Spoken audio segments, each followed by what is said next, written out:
Für alle, die noch hingehen oder ein anderes Volksfest besuchen möchten, diese Gadgets hier sollen den Besuch perfekt machen. Und dafür haben wir uns einen prominenten Tester geholt.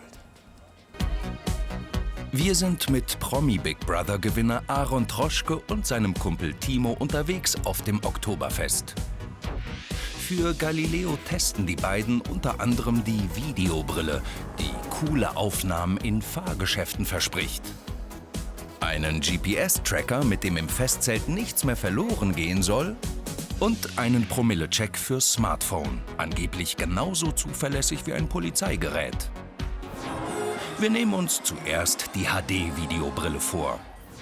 Mit dem Handyfilmen ist in fast allen Fahrgeschäften aus Sicherheitsgründen verboten. Wer trotzdem coole Action-Videos von seinen Fahrten haben will, sollte jetzt aufpassen.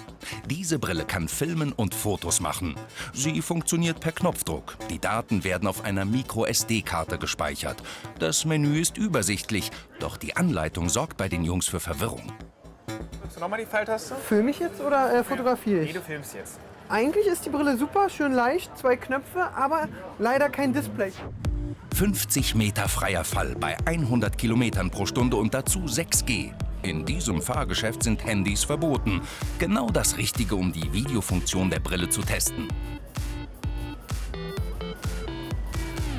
Zur Sicherheit befestigen wir das Ganze mit einem herkömmlichen Neoprenband.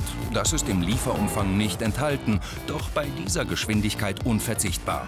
Aaron und Timo sind startklar. Der Videomodus ist aktiviert.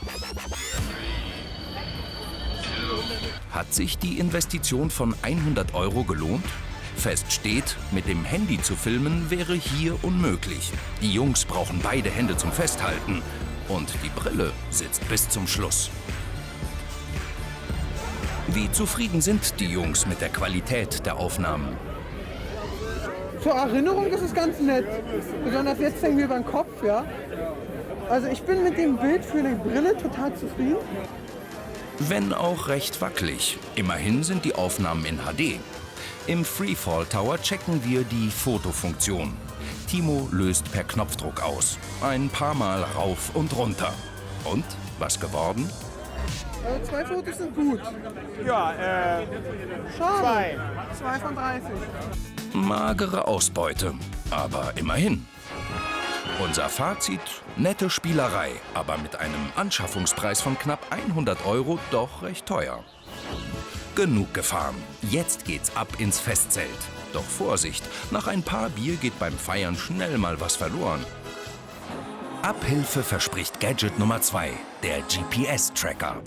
Er besteht aus einem Empfänger und 2 Sendern.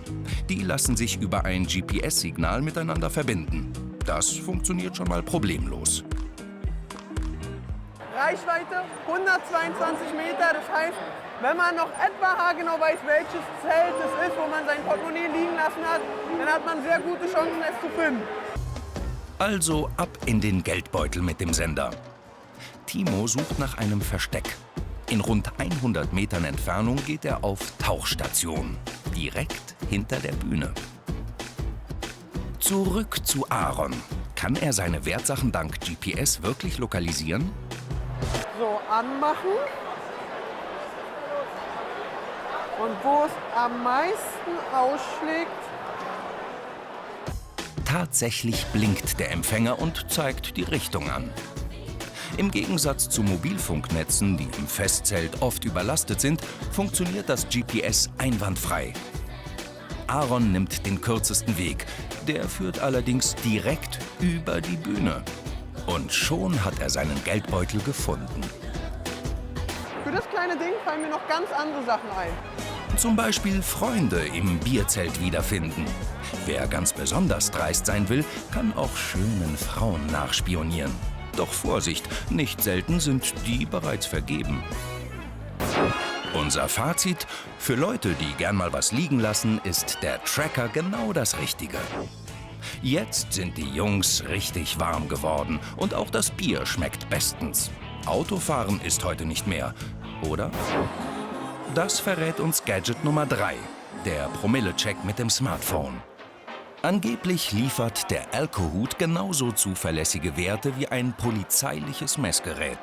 Die Jungs haben sich zum Vergleich beides besorgt. Die Handhabung ist simpel. Einfach die dazugehörige App installieren und dann das Gerät in die Kopfhörerbuchse des Smartphones stecken. 15 Minuten nach dem letzten Schluck soll man pusten. Ergibt in Timos Fall immerhin stattliche 0,46 Promille. Aber stimmt die Smartphone-Messung wirklich mit dem Ergebnis des Polizeigeräts überein? Der Hersteller sagt ja. Gleich wissen wir mehr.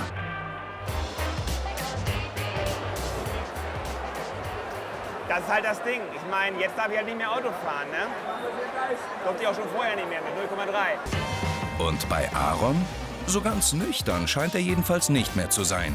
Die App bestätigt diesen Eindruck. Über 0,7 Promille. Jetzt die Nachkontrolle mit Polizeistandard.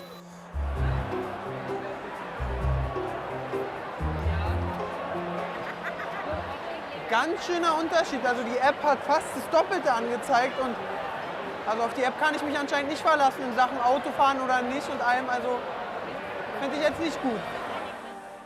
Das sollte eigentlich nicht passieren. Wir testen stichprobenartig weiter. Immer mit demselben Ergebnis. Bei keiner Messung stimmen die beiden Werte überein.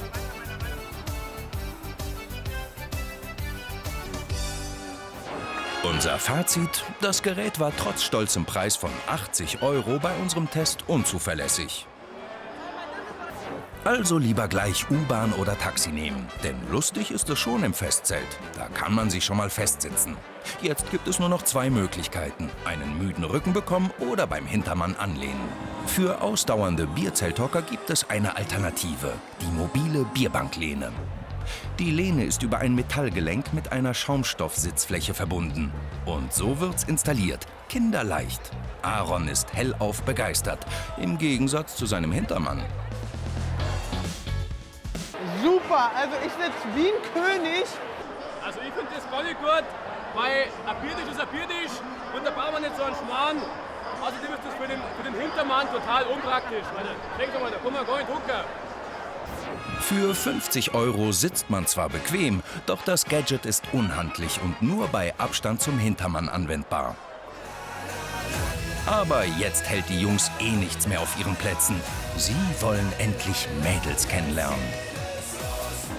Dabei soll unser letztes Gadget helfen: der Schunkelhaken. Die Plastikkonstruktion besteht aus 2 Schlaufen und soll, wie der Name schon andeutet, den Tischnachbarn oder die Tischnachbarin zum Schunkeln animieren. Also alle mal kräftig auf Tuchfühlung gehen. Und tatsächlich zaubern wir jeder Dame ein Lächeln auf die Lippen, wenn auch manchmal nur ein müdes. Es ist ganz lustig, aber man kann auch so schunkeln. Ich finde es persönlicher, wenn man sich schön unter den Arm nimmt. Ja. Der ist viel zu groß und sehr unpersönlich. Zum Kennenlernen allerdings perfekt. Das ist zwar der einzige Sinn, aber das reicht ja auch für den Anfang. Und euch beiden wünschen wir jetzt noch viel Spaß beim Weiterschunkeln. Diesmal ohne Kamera.